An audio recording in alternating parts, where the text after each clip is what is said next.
DI के सवाल में अननेसेसरी कैलकुलेशन कैसे अवॉइड करें, क्योंकि अननेसेसरी कैलकुलेशन अगर आप अवॉइड नहीं करोगे तो आपको बहुत ज्यादा समय कुछ सवालों को सॉल्व करने में लगेगा। तो जैसे कि ये सवाल आप देखिए, the company made a overall profit of 10% then for which product was the profit percentage highest. तो यहाँ पर बहुत सारे प्रोडक्ट मुझे दिए गए हैं, A B C D E F, है ना, 6 प्रोडक्ट दिए गए हैं। उनके लिए मुझे कॉस्ट और सेल्स दोनों चीजें दी गई हैं। कॉस्ट का मतलब एक्सपेंडिचर सीपी, और सेल्स का मतलब सेलिंग प्राइस। तो आपको थोड़ा सा प्रॉफिट लॉस का कॉन्सेप्ट भी पता होना चाहिए कि जब हम परसेंटेज प्रॉफिट बोलते हैं तो परसेंटेज प्रॉफिट का मतलब होता है profit upon CP, profit as a percentage of CP multiplied with 100। यही होता है परसेंटेज प्रॉफिट का मतलब, है ना। अब परसेंटेज प्रॉफिट का मतलब ये है, इसका मतलब है प्रॉफिट, प्रॉफिट का मतलब SP minus CP upon CP into 100, right. ठीक है, यही होता है। अच्छा, इसको मैं ऐसे भी लिख सकता हूं, एसपी अपॉन सीपी, और सीपी अपॉन सीपी क्या हो गया 1 इंटू 100।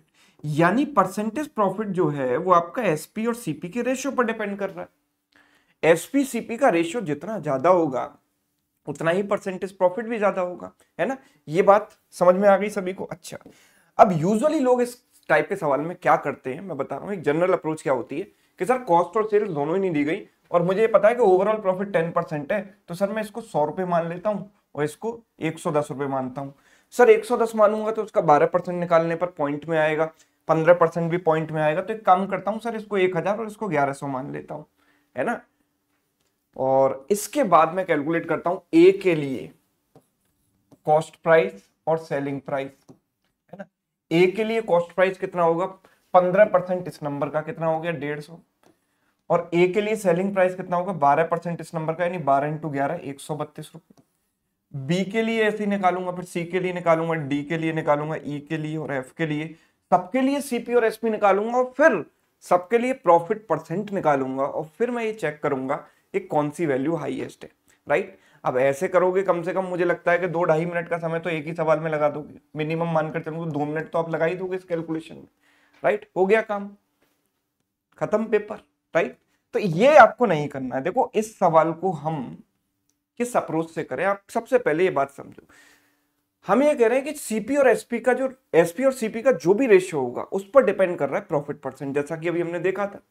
तो अगर मैं ए के लिए सीपी और एसपी का रेशियो देखूं तो ए के लिए सेलिंग प्राइस क्या है, लेट सपोज मैं मान लेता हूं कि ये 1100 रुपये 1000, मैं आपकी बात ही मान लेता हूं कि सपोज, चलो सर 1100 और 1000 मान लेते हैं इसको, ठीक है।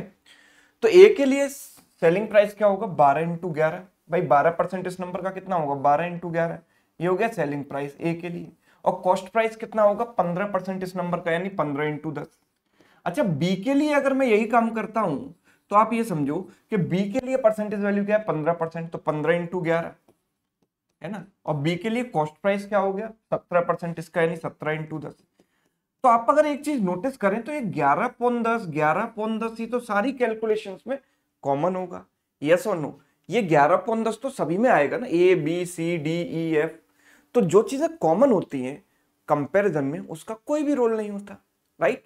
अगर कोई चीज कॉमन है सब में तो वो तुलना करने में वो कोई किसी काम की नहीं है, राइट। तो जब हम कई चीजों की तुलना कर रहे हैं बिकॉज हमें ये निकालना है हाईएस्ट कहां पर है, तो जो कॉमन चीज है that does not play any role in comparison.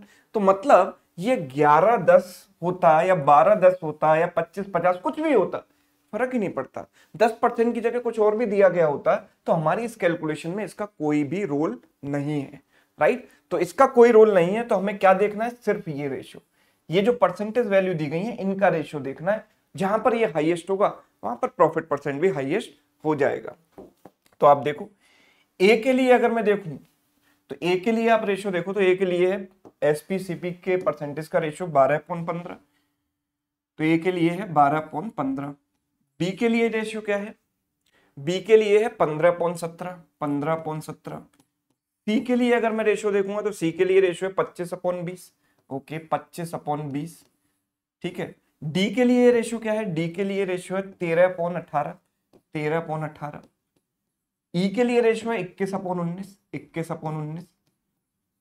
और एफ के लिए 14/11, राइट। अगर हम इनको ध्यान से कंपेयर करें तो देखो ये रेशियो मुझे 1 से बड़ा दिखाई दे रहा है because numerator is greater than denominator. तो इसके सामने जो भी रेशियो 1 से छोटे हैं वो तो वैसे भी एलिमिनेट हो गए, क्योंकि उन सब से तो ये बड़ा ही हो गया ना। तो ये 1 से छोटा है एलिमिनेट, ये 1 से छोटा है एलिमिनेट हो गया, ये 1 से छोटा है एलिमिनेट हो गया। बाकी ये 3 रेशियो बचे जो कि 1 से बड़े हैं, राइट। अब इनको कंपेयर करना है, कौन सी बड़ी बात है, देखो जरा, ये 5/4 हो गया, 5/4 यानी कि 1.25 हो गया। अगर इसको ध्यान से देखें तो 19 इंटू 1 19 आएगा, बचेगा कितना, 2 बचेगा, 19 इंटू 1 19, 1.1 हो गया। तो इसके सामने तो ये भी छोटा है, तो ये भी एलिमिनेट हो गया।